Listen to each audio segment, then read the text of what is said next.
6 жасқа толған балаларға арналған фильм.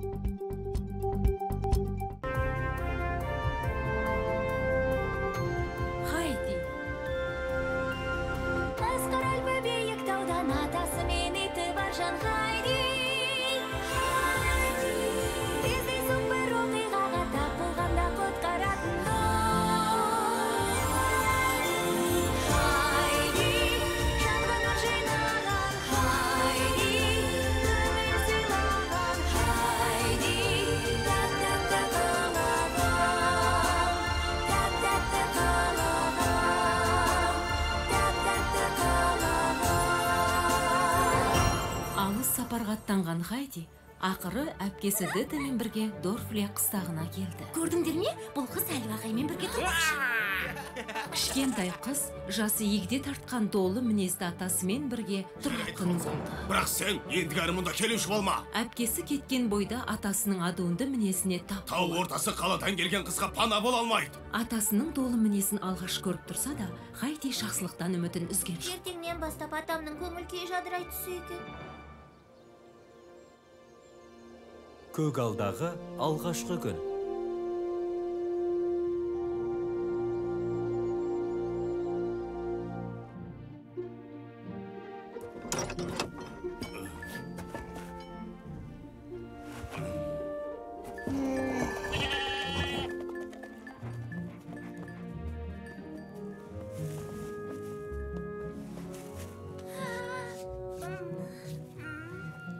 Не? Маған не болған? Есіме түсті. Таудамын ғой. Ата, қайырлы таң.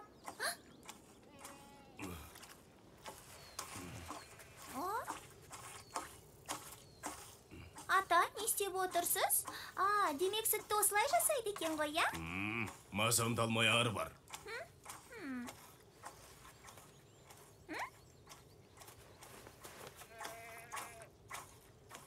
Сәлем, балақай. Әй, мен ойлағандай қиын емес секілді. Ай! Бұл не істегенің? Мен бар болғаны сізге... Жақсылап тыңда, кішкентай қыз. Сен тауда жүрсің, ал бұл жерде ешкілерді құрметтеп жақсылап қарау қажет. Сол кезде ғана қарның тоятын болады.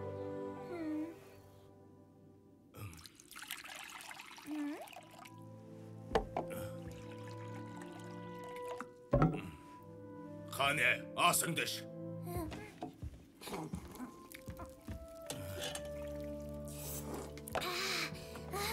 Дәмді екен. Ата, сіз менің қаладағы үйде барлық шаруаны атқаратынды естіп едіңіз? Дастархан жаятынмын, сүт құятынмын, нан турайтынмын. Білесіз бе, Жозефтен мен алғашында қатты қорқып едім. Енді екеуміз дос боп кеттік.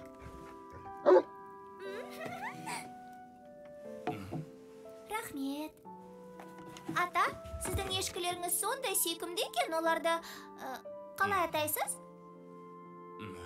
Кішкентай аю және аққу. Аттар өздеріне жарасады екен. Мынау қандай ірімшік. Әпкеңнің не ойлағаны бар? Сен бұл жаққа үйрен салмайсың. Ірімшіктің тұзы өткір екен, бірақ сонда да дәмді. Білесіз бе, ата? Маған таулар қатты ұнады. Жатын бөлмемде осы таудың суреті болатын. Алайда өз көзіңмен көрген басқаша екен. Өздері аспанмен таласып тұрғандай көрінеді. Ата, егер таудың төбесіне шықсаңыз, бұлтты ұстай алар ма едіңіз? Жетер! Бері қара, кішкентай қыз. Тамақ ішіп отырған кезде бос сөйлеп, мазамды алғаныңды доғар.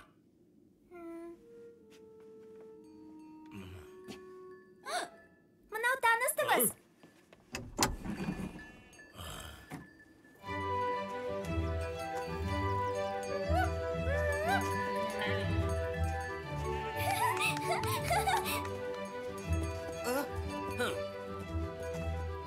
Неткен тамаша!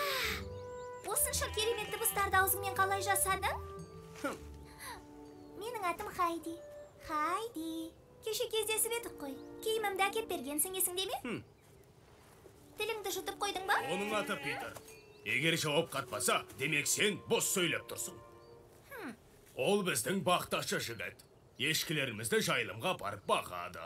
Мәссаған. Онымен бірге барайыншы. Сол кезде ешкілерге жақсы қарауды үйренер едім. Өзіңіз айтып едіңіз ғой. Не? Бірақ мен оның кім екенін де білмеймін ғой. Ол менің немере қызым. Кеше қаладан келді. Енді ол бүгін сенімен бірге баратын болады. Бірақ Көп сөзді ғой. Мен не десем, сол болады. Рахмет сізге, ата. Енді мені жақсылап тұрып тыңдап ал. Питердің айтқанын орындайтын бол. Оған қоса жанынан бір елі кетуші болма. Түсіндің бе? Я, түсіндім, ата. Ал сен бұл қыз үшін жауап беретін боласың. Жақсы. Енді түскі асыңды алып ал. Ал сен бақташы жігіт. Барда кішкентай аю мен аққуларды қарап кел. мен бақташымын. Қайдағы бір қыздың күтушісі емеспін. Кешке көріскенше, ата. Неменеге қомпылдайсың? Бізбен бірге тұратын болса, демек таудағы тәртіпке үйрену керек.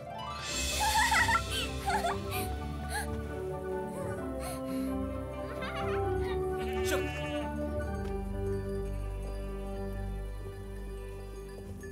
Жүге, жүк.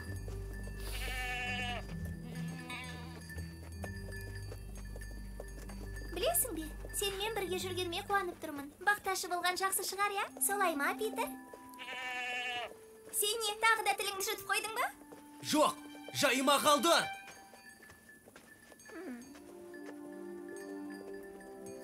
Жүк. Жүк дей. Әй, бұл сен бісің? Мені таныдың ба?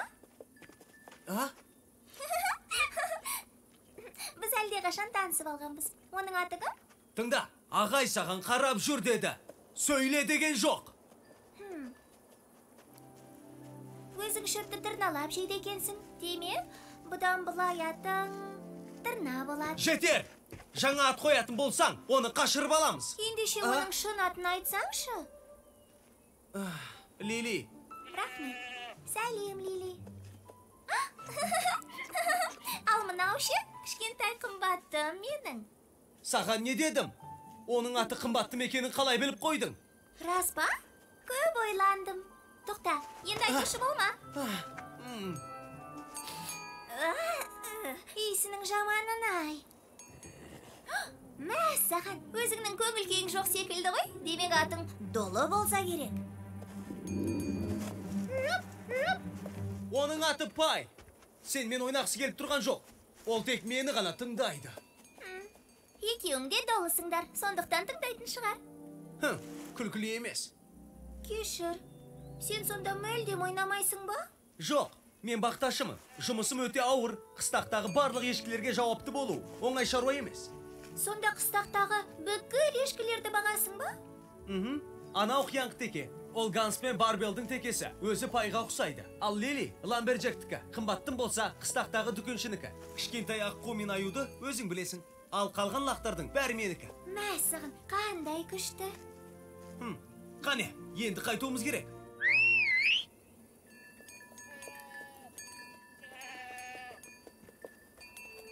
Біздің жайылым ана белестің ар жағында. Абайлаңдар, қатармен жүріңдер.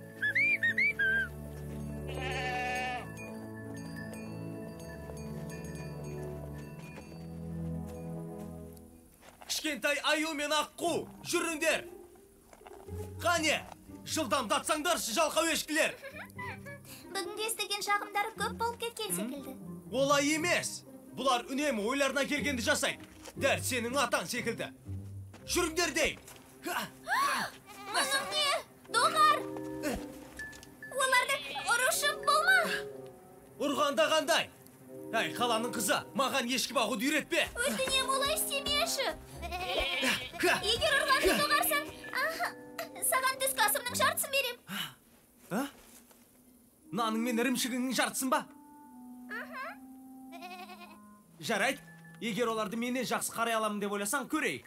Қара, бірақ кішкентай аю мен аққуды тәрбиелей алмайсың. Түскі асыңды тартып алып, оған қоса оларды таяқтың астына аламын. Жүріңдер, оларды қуып жетуіміз керек.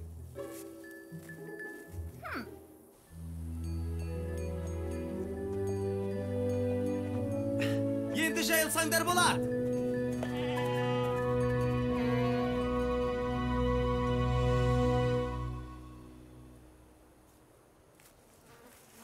Ол не істеп жүр деп ойлайсың?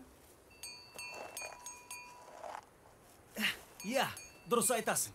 Қане, кішкентай бикешті тауып алайық. Әйтпесе әлгі ақымақ ешкілер оны адастырып әкетер. Сосын, Қане, келіп қалдық. Өздерің ақылды екенсіңдер. Мәссаған, олар келе жатыр.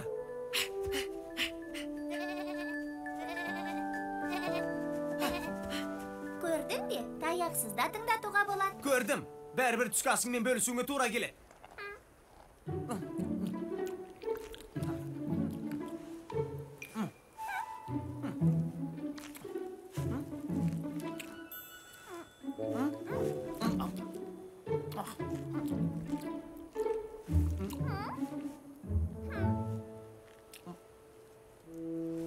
Шөлдеп кеттім. Ай, мен де шөлдедім. Тоқташы! Маған да үйретші. Саған қиынға соғат, қойшы. Ай, бірақ менің қолымнан көп іс келеді. Рас айтам. Ол жағынан күмәнім жоқ. Қала қызына тәні сатқар алатының анық. Өтінем, мен де салып көрейінші. Ендеше өзіңнің екі досыңды сау. Қазір сені салып, сөт ішемін. Әй, тоқта! Әй, тоқта! Тоқта деймін!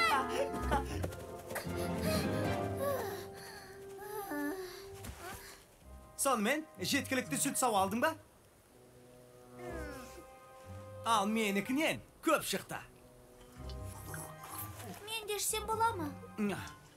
Егер сөзімді тыңдап, сұрақ қойғаныңды доғарамын деп уәде етсең ғана берем. Уәде берем.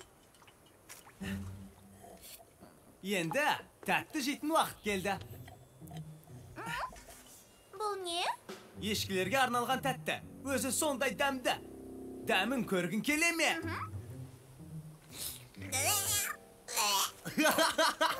Қап, айтуды ұмытып кетіппін ғой. Бұл тұзды тас. Бұл қылығың күлкілі емес. Қалжыңдадым. Өзің қолыңа түскенде аузыңа сала береді екенсің. Неге мені жақтырмайсың? Қойшы, қалжыңдадың деп тұрмын ғой. Қайта сені қасыма ертіп жүргеніме рахмет айт. Болды, Лили, бүгінге жетер. Жа, енді тынығып алайын. Ал сен ешқайда кетіп қалма.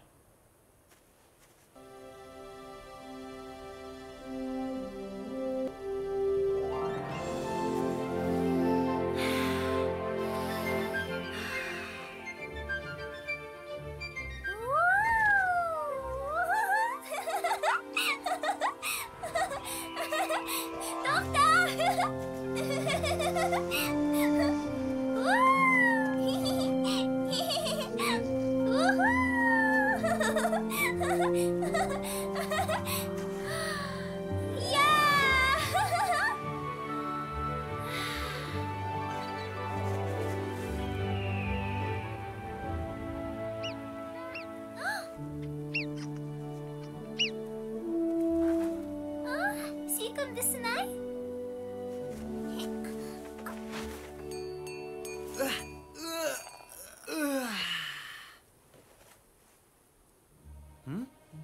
Хайди? Хайди! Ақмақ қыз, ешкілерден бетер ақмақ екен.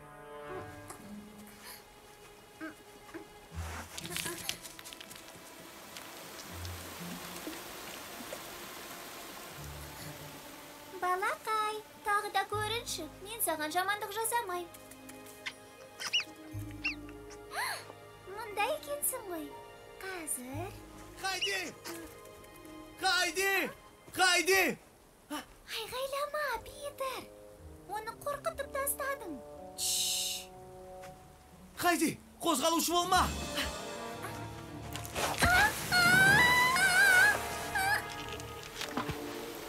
Питер, қорқып тұрмын. Қолымнан ұста!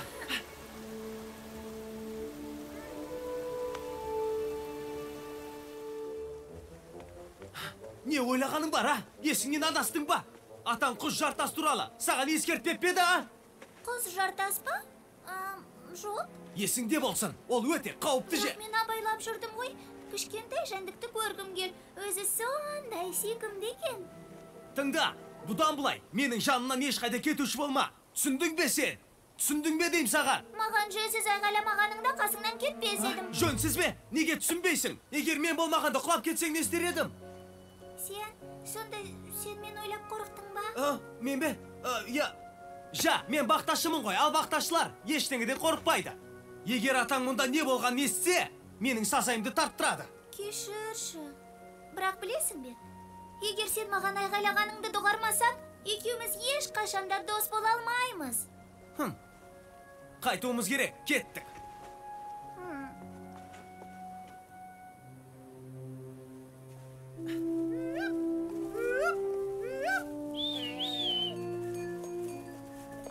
Не? Кішкентай аю қайда кеткен? Кішкентай аю! Кішкентай аю, кері қайт! Сен қал, мен қазір келемін. Қап! Уәде бергенің қайда? Оларды бұлай ұрай берсең, кішкентай аю қашпағанда қайтеді. Бос сөзді доғар! Сен ештеңені де білмейсің. Кішкентай аю! Жаныңның барында бері қайт, кәне!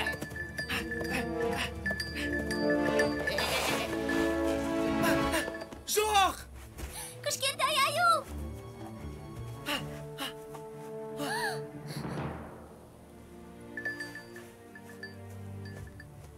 Мен төмен түсіп айдап келемін.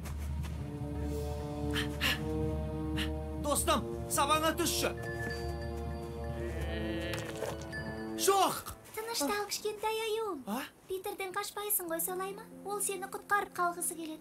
Оның саған айғайлағысы келмеген. Саған бірдеңе болып қалмасы екен деп алаңдайды, рас айтам. Сабаңа түс, сұлуым. Ақыры қолыма ұстадым.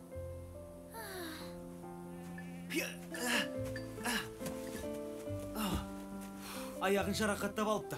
Уәдемде тұрмадым. Қандай уәде? Күтімі жақсы ешкі Питердің арқасы. Жақсы жайылған ешкі бақташының арқасы. Ағай мені ешқашан кешірмейтін шығар.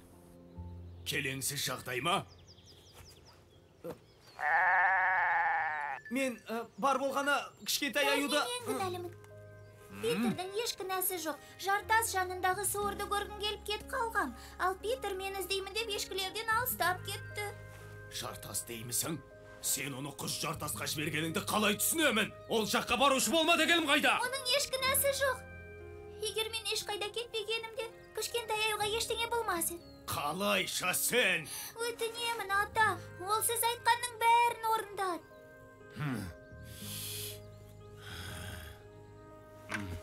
Қане, маған бер. Егер аяқ жазылмайтын болса, екеуіңді бірге жазалаймын. Кездескенше. Кездескенше, Питер.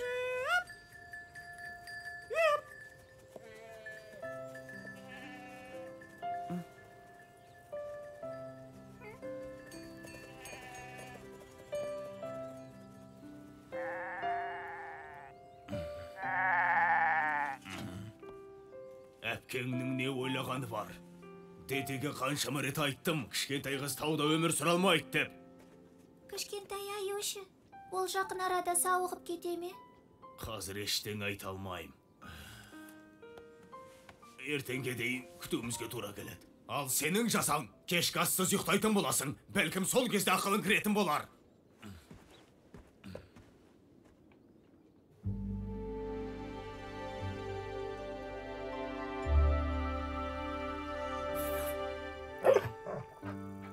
Не істеу керектігін білемін, Жозеф. Егер жазаламайтын болсам, ол ешқашанда үйренбейтін болады.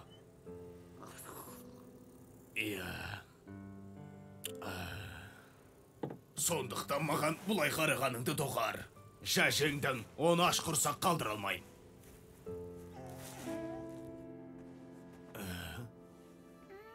Мұна гүлдер мұнда не үшін жатыр? Егер кішкентай аюдың жатқан орны жайлы болса, сырқаты тез жазылады деп ойладым. Ата, уәде берем.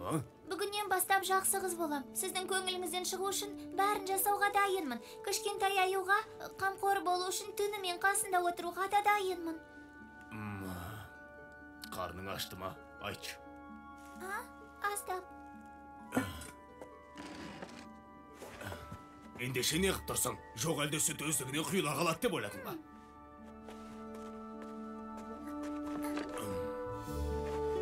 Желінін бұлай ұстайсың, мықтылап ұста. Содан кейін саусағыңды төмен созасың. Енді сен көр. Желіні мықтылап ұстағаның абзал. Қорқушы болма, сауғаннан желін ауырмайды.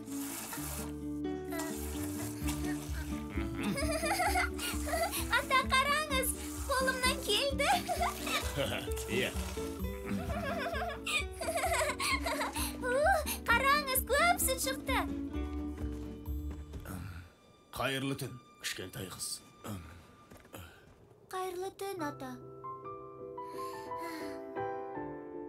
Жұлдызым, өтінем кішкентай аюдың аяғы жазылып кетсінші.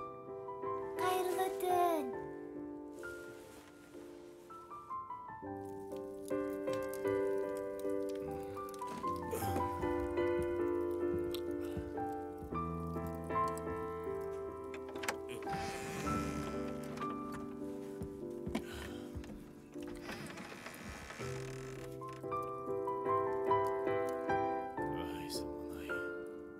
Қазақстан телерадио корпорациясының тапсырысы бойынша аударып дыбыстаған Казмедиа Мобайл.